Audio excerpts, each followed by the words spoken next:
আবারও সংবাদ শিরোনামে উঠে এসেছে ত্রিপুরা সিপাহীজলা জেলা বিশালগড় মহকুমা হাসপাতাল। স্থানীয় বিধায়ক সুশান্ত দেব এই হাসপাতালে চিকিৎসা পরিষেবা উন্নত করতে চাইলে এবং একাংশ চিকিৎসকের জন্য তা সম্ভবপর হচ্ছে না বলে মন্তব্য করেন। বিশালগড় মহকুমা হাসপাতালে দেবজিৎ দেবনাথ নামে স্ত্রী রোগ বিশেষজ্ঞ একজন চিকিৎসক রয়েছেন। সপ্তাহের মঙ্গলবার এবং শনিবার তিনি রোগী দেখেন। গত মঙ্গলবার ওনাকে হাসপাতালে পাওয়া যায়নি বলে রোগীর পরিবারের লোকজনেরা বিক্ষোভ দেখান। শনিবার সকাল থেকে রোগীরা লাইনে দাঁড়িয়ে থাকলেও চিকিৎসকের দেখা মেলেনি, ফলে রোগীর পরিবারের তরফ থেকে অভিযোগ করতে শুরু করে।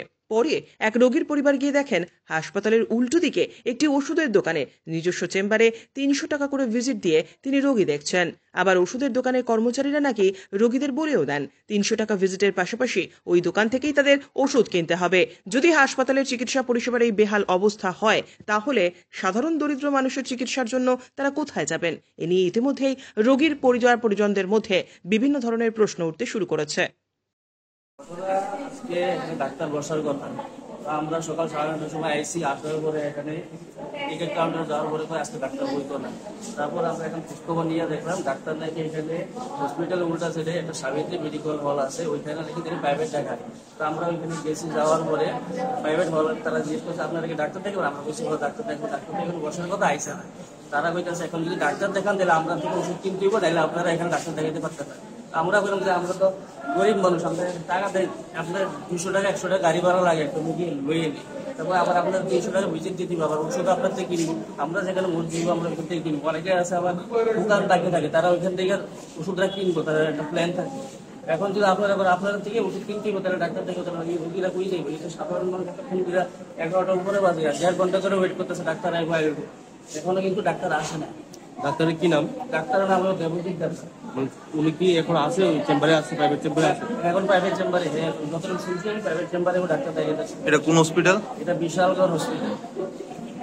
কতজন রোগী মোটামুটি মোটামুটি আমি আসার সময় দেখলাম 15 জনের মতো।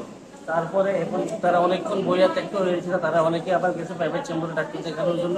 আবার অনেকে এখন নতুন আইছে, তারাও এখন বইয়া ওয়েট করতে আছে ডাক্তার আসবে। মানে আপনার কি মনে হয় উদ্দেশ্যটা কি? তার উদ্দেশ্যটা হইতে পারে যে তাই গেছে মঙ্গলবার আমি আসছিলাম ডাক্তার দেখানোর জন্য, ওনার টাইম হইলো মঙ্গলবার আর শনিবার। মঙ্গলবার আইসি, আসার পরে দেখি তাই চেম্বারে নেই, ডাক্তার আইতো না। আজকে শনিবার, আজকেও আসার কথা, কিন্তু আজকেও আসা দেখি যে ডাক্তার নেই। কিন্তু আজকে বিয়ে যে লোকগুলো এত দূরে থেকে আসে গাইনের ডাক্তার দেখানোর জন্য, তারা এখানে ব্যস্ত হইতেছে, গাড়ি ভাড়া দিয়ে আসে, অথচ তারা এখানে ডাক্তারে পায় না। তারা এই টাকাগুলো নষ্ট হইতে অযথা।